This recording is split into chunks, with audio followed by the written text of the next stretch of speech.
और ईरान ने straight of Hormuz में तेल के जहाज पर भयानक हमला कर ट्रंप को भड़का दिया है। ईरान ने ऐलान किया है कि बिना उसकी मंजूरी के कोई भी हॉर्मूज से गुजर नहीं सकता। उधर ट्रंप पहले ही ऐलान कर चुके हैं कि हॉर्मूज में ईरान ने हमला किया तो समझौता टूट जाएगा। इस बीच लेबनान में हिजबुल्लाह लड़ाकों ने इजरायल को जबरदस्त टक्कर देनी शुरू कर दी है। हिजबुल्लाह चीफ ने धमकी दी है कि बस कुछ ही दिनों में वो इजरायल को मार भगाएंगे।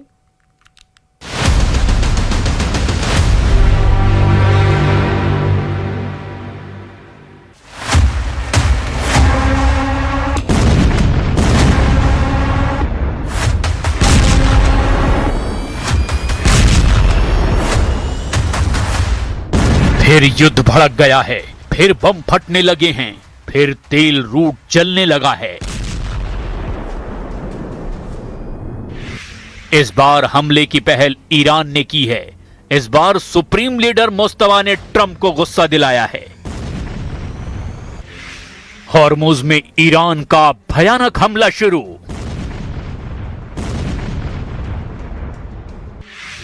तेल के जहाजों को जलाने लगा ईरान। ऑयल रूट के चोक पॉइंट पर फंसे ट्रंप। 11,000 लाशें देखकर डर गया अमेरिका। हॉर्मुज में ईरान ने अपनी ताकत का एहसास करा दिया है। ओमान तट पर ईरान ने धमाका किया है। ईरान के हमले में तेल टैंकर जल गया है। अमेरिका ने आरोप लगाया कि ईरान ने सिंगापुर के तेल के जहाज को उड़ा दिया। सिंगापुर मैरीटाइम अथॉरिटी ने कहा कि सिंगापुर में रजिस्टर्ड एक कंटेनर शिप पर हॉर्मुज में हमला हुआ है। एवर लवली नाम के इस जहाज को सिंगापुर के समय के अनुसार रात 10 बजे निशाना बनाया गया। बयान में यह भी कहा गया कि जहाज पर मौजूद सभी 21 क्रू मेंबर की जान बच गई है। इस्लामिक रिवोल्यूशनरी गार्ड ने हॉर्मुज में हमला करके ट्रंप के होश उड़ा दिए हैं, क्योंकि अमेरिका ने ऐलान किया था कि अब हॉर्मुज खुला है, ईरान हमला नहीं करेगा। लेकिन जब हॉर्मुज की जगह नए रास्ते से तेल सप्लाई की जानकारी ईरान को मिली, तब से सारे समीकरण ही बदल गए हैं। अमेरिका से डील के बाद हॉर्मुज पर कब्जा बरकरार रखने और टोल वसूली करने के लिए ईरान ने एक्शन ले लिया है। जिस हॉर्मुज स्ट्रीट को दुनिया तेल की लाइफलाइन कहती है, उसी हॉर्मुज को अब ईरान अपना नया एटीएम बनाना चाहता है। इसके लिए ईरान तुर्की मॉडल को अपनाने की तैयारी में जुट रहा है। द वॉल स्ट्रीट जर्नल की रिपोर्ट के मुताबिक जैसे तुर्की स्ट्रेट से गुजरने वाले जहाजों से तय नियमों के तहत टैक्स वसूली करता है, उसी तर्ज पर ईरान हॉर्मुज के लिए अब एक नया मैनेजमेंट सिस्टम चाहता है।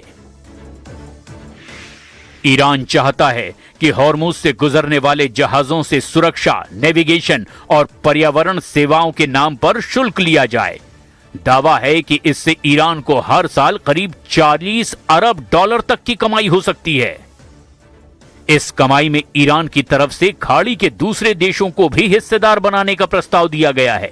हालांकि ईरान का तुर्की मॉडल टोल प्लान इतना आसान नहीं होने वाला है, क्योंकि अंतर्राष्ट्रीय समुद्री कानूनों के तहत हॉर्मुज जैसे अंतर्राष्ट्रीय समुद्री मार्ग पर एक तरफा टोल लगाना आसान नहीं है। और इतना ही नहीं, ट्रंप हॉर्मुज में टोल वसूली के सख्त खिलाफ हैं। Any kind of fees on shipping. Yeah, no, it would be unacceptable to me because we have numerous straits, and if you did that for them, you'd have to do it for other people. You have other straits. I wouldn't allow it there either. Hormuz में 11,000 से ज्यादा seller अभी भी फंसे हुए हैं। सैकड़ों तेल के जहाज फंसे हुए हैं। इन सब का जिम्मा ट्रंप ने ले रखा है। लेकिन ईरान जिस स्टाइल में आगे बढ़ता दिखाई दे रहा है, उससे अमेरिका की मुश्किलें भी बढ़नी तय है। अमेरिकी एक्सपर्ट प्रोफेसर डेरेक जे ग्रॉसमैन ने ट्रंप को जमकर फटकार लगाई है। ग्रॉसमैन ने कहा है कि ईरान ने हॉर्मुज में जहाज पर इसीलिए हमला किया क्योंकि यह शिप ओमान के तट से होकर गुजर रहा था, ईरानी जल क्षेत्र से बच रहा था। इससे ये एक बार फिर से साबित हो गया कि ईरान हॉर्मुज को चोक पॉइंट मानता है। ट्रंप, धन्यवाद इस बेवकूफी भरे और खुद को हराने वाले युद्ध के लिए। अमेरिका को अब एक बार फिर से ईरान से जंग लड़नी पड़ सकती है। ईरान के साथ हिजबुल्लाह ने भी दुश्मनों को ललकारना शुरू कर दिया है। हिजबुल्लाह चीफ नईम कासिम ने ऐलान किया कि इजराइल अमेरिका को हराकर लड़ाका ग्रुप नए दौर में एंट्री कर रहा है।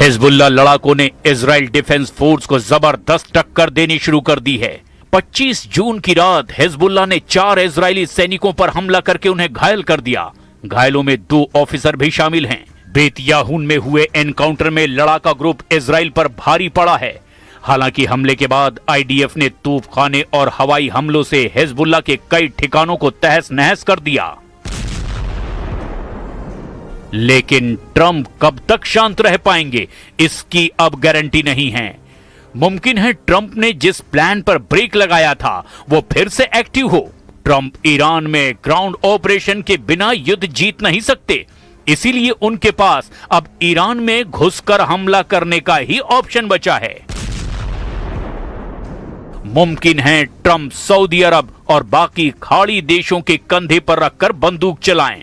वो ईरान के खिलाफ ग्राउंड ऑपरेशन में खाड़ी देशों का इस्तेमाल करने की बात कह चुके हैं।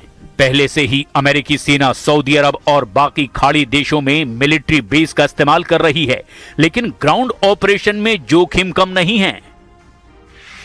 ईरान की फौज 6.5 लाख है। इसके अलावा पैरामिलिट्री फोर्स 2.5 लाख के बराबर है, जबकि ईरान में एक्टिव बसीज फोर्स 20 लाख तक हो सकती है। ईरान ने अब तक युद्ध में बता दिया कि वो नहीं बल्कि उसके दुश्मन इस जंग में झुकेंगे। यानी ईरान का इरादा बिल्कुल साफ है कि वो आखिरी दम तक लड़ेगा, चाहे दुश्मन अमेरिका और इजराइल हो या फिर सभी खाड़ी देश जो पहले से अमेरिका की मदद करते आ रहे हैं।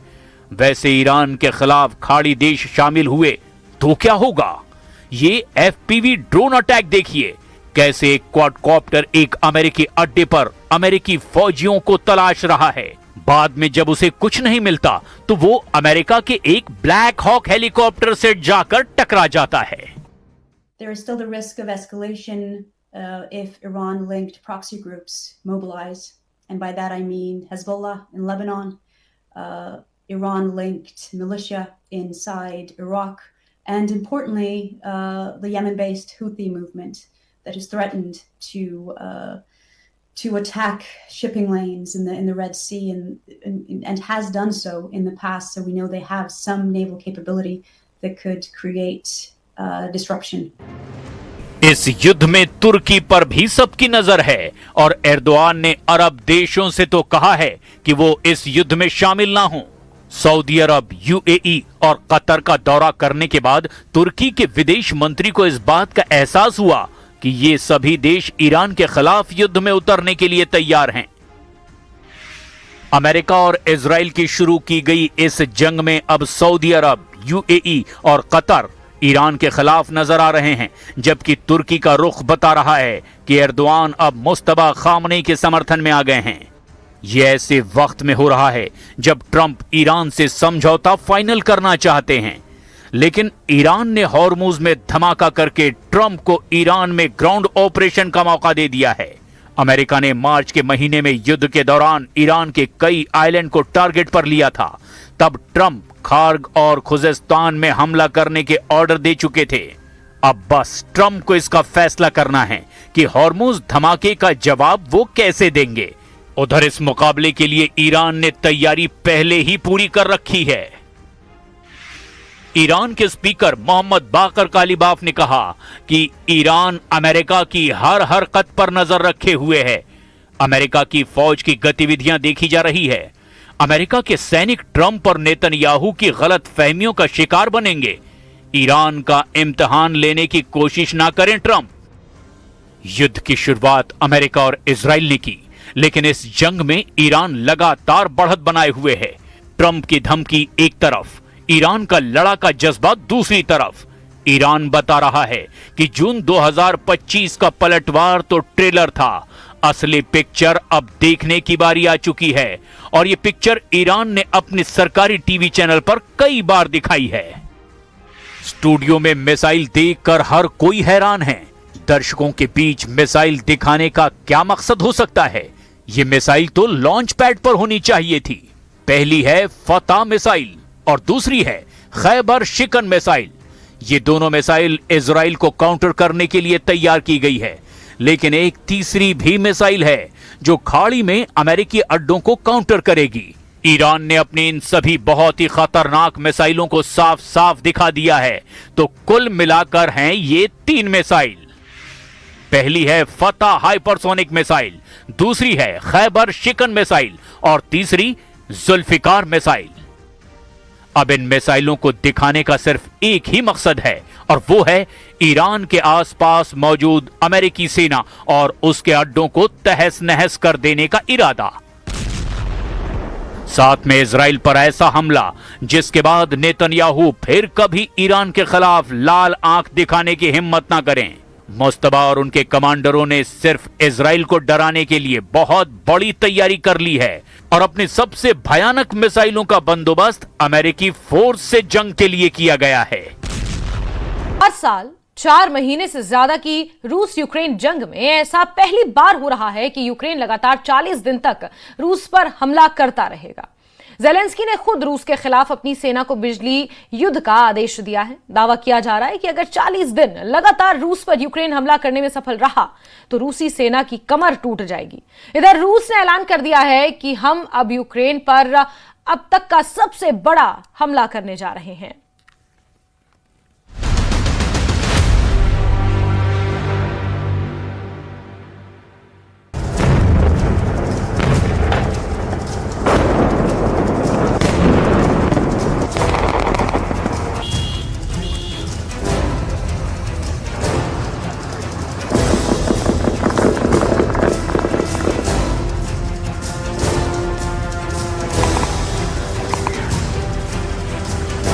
बिजली युद्ध से रूस में तबाही, ज़ेलेंस्की का ऑपरेशन 40 शुरू।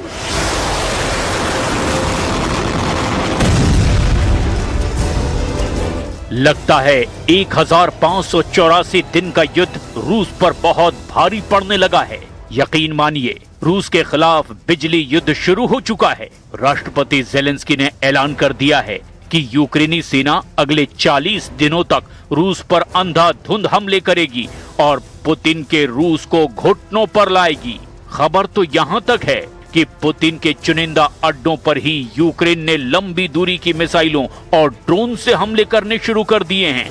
यूक्रेन की सुरक्षा एजेंसी यानी SBU ने 660 ड्रोन से हमले रूस पर कर दिए हैं। इसकी पूरी डिटेल भी हम आपको बताएंगे। साथ ही हम आपको बताएंगे कि रूस ने कैसे बेलारूस की जमीन से यूक्रेन और नेटो देशों पर जबरदस्त पलटवार की तैयारी कर ली है।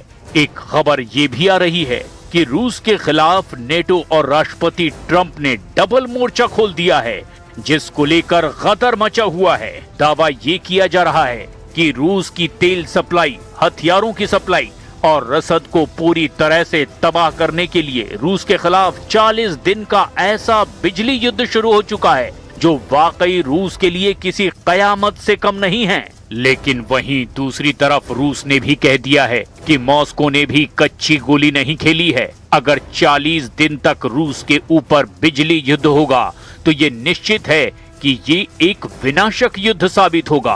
बिजली युद्ध एक ऐसा युद्ध होता है जिसमें लगातार बिना रुके मिसाइल, ड्रोन, फाइटर जेट से तब तक हमले किए जाते हैं जब तक कि सारे टारगेट अचीव नहीं हो जाते। मतलब एक बेहद खौफनाक तैयारी आगे बढ़ रही है। लेकिन हम शुरुआत करते हैं ज़ेलेंस्की के 40 दिन यानी 40वां युद्ध के उस ऑपरेशन से जिसने रूस और यूक्रेन को युद्ध के इस नए दौर में पहुंचा दिया है।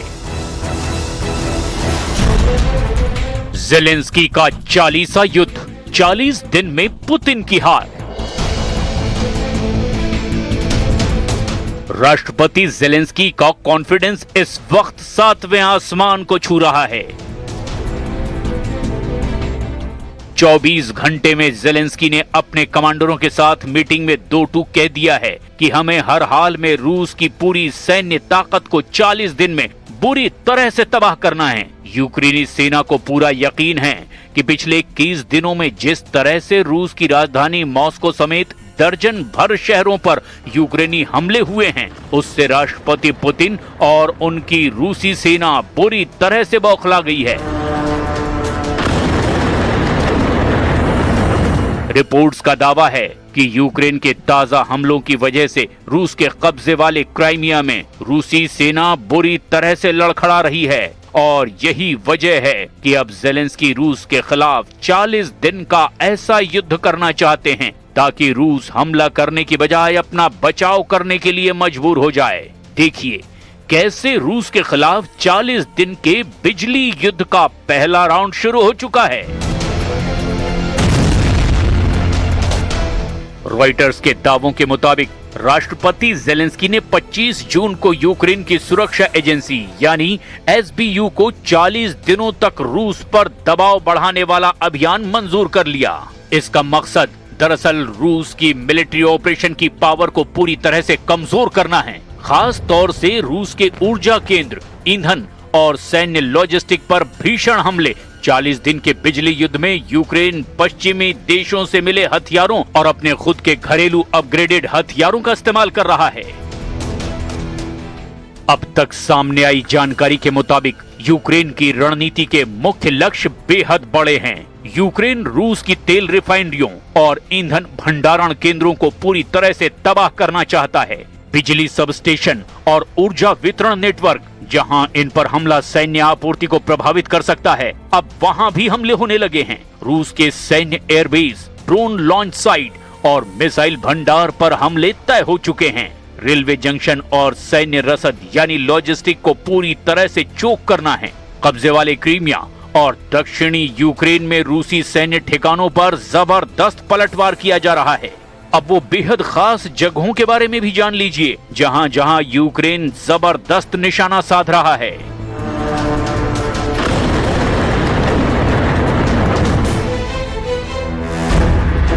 क्रीमिया का सेवास्तोपोल जहां ऊर्जा ढांचों पर हमले हो रहे हैं। मॉस्को क्षेत्र पर हमले शुरू हो चुके हैं। रूस के तुला पर भी यूक्रेन ने बड़ा हमला किया है। रूस के क्रास्नोदार में भी यूक्रेनी हमलों से भारी तबाही हुई है। रूस के ऊफा की तेल रिफाइनरियों में भी यूक्रेनी हमलों से भीषण आग लग चुकी है। Видно, що українська влучність працює. Я вдячний усім залученим силам, СБС, Сил спеціальних операцій, СБУ, ГУР, всі наші підрозділи. Дякую вам.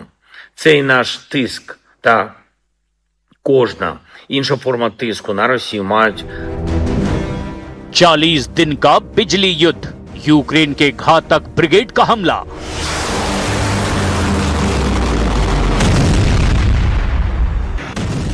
FP1 ड्रोन, यूक्रेन 46 लाख के ड्रोन से रूस के अरबों डॉलर की रिफाइनरी को उड़ा रहा है। क्रॉसबो मिसाइल, ब्रिटिश निर्मित ये 4 करोड़ 40 लाख की मिसाइल रूस पर बहुत भारी पड़ रही है। रूस का एयर डिफेंस मिसाइल सिस्टम जैसे S-400 को यूक्रेनी मिसाइलों को रोकने के लिए अपनी 25 करोड़ से 40 करोड़ लागत की मिसाइलें खर्च करनी पड़ रही है।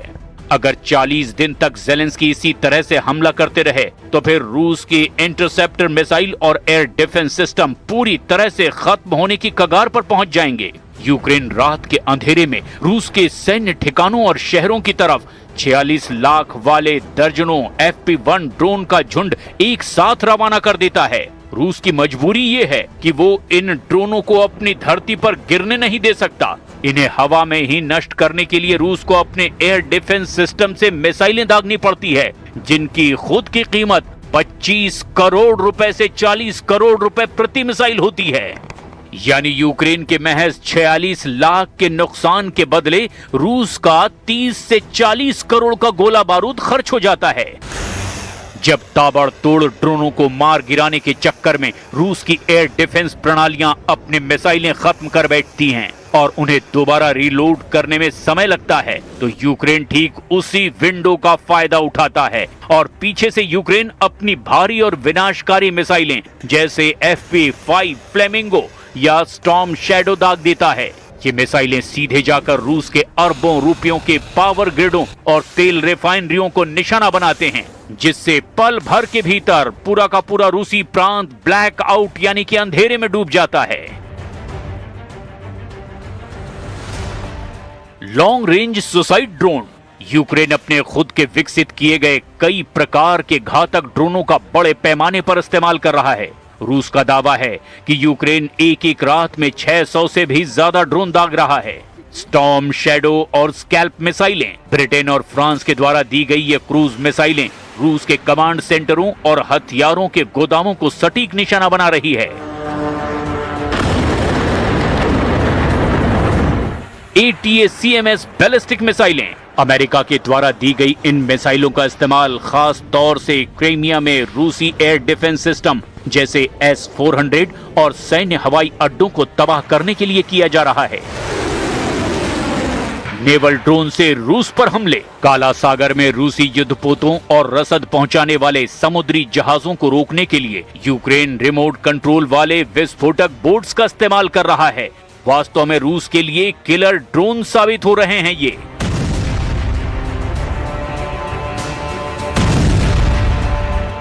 Штурми відбуваються активно, майже через там буквально кожні 2-3 дня, але незважаючи на їхні спроби, а також заяви російської сторони про те, що Мала Токмачка окупована або частково окупована, то це все неправда, ми знаходимося.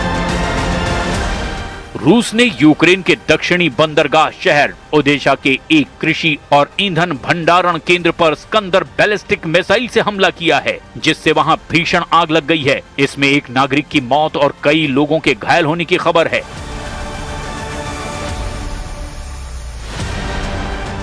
रूस ने ओदेशा के तटीय इलाकों और पोर्ट इंफ्रास्ट्रक्चर को भी निशाना बनाने के लिए स्कंदर बैलिस्टिक मिसाइलों और भारी मात्रा में शाहिद सुसाइड ड्रोनों का इस्तेमाल किया। 24 घंटे में 246 सैन्य झड़पें। यूक्रेनी जनरल स्टाफ की रिपोर्ट के मुताबिक फ्रंट लाइन पर पिछले 24 घंटे में रिकॉर्ड 246 भीषण जमीनी झड़पें हुई है। रूस ने करीब 84 हवाई हमले किए और 275 गाइडेड बम गिराए हैं। अब ऐसे हालात में अगर रूस यूक्रेन को रोकने के लिए बेलारूस की तरफ से हमला करता है तो यकीन मानिए फिर विश्व युद्ध को कोई नहीं रोक पाएगा।